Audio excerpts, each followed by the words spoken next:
Sa mga oras na yan, kabababa lang ng aking pasahero at napansin ko si kuya naglalakad. Nagtitinda ng Shanghai at lumpia. Dalawang minuto ako naghintay ng booking. Pagkatapos ay nag-U-turn ako at nakita ko na naman si kuya nagtitinda ng lumpia.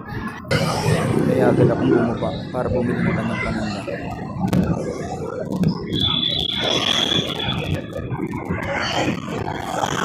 Sininyasan ko si kuya. Ano yan tinda mo kuya? Ano yan? Lumpia? Ha? Magkano yung Shanghai? 12. Isa lang. Parang ang layo na nilalakad mo. Oo, kasi dito yung mga suki ko eh. Ah, dito? Oo.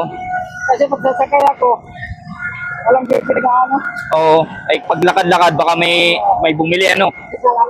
Oo, yung ano lang. Oo, yan. Isa lang.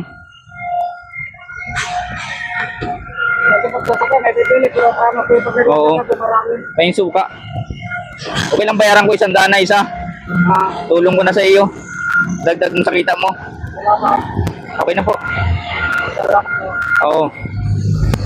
Taga dito ka lang din. Sa kalkalo na yung ako, Oo. ilalagay lang akong ano ako, Bilmore lakad. Oo, dagdag mo sa kita mo yan. Kasi sa mga Kunti pa lang din biyahe ko.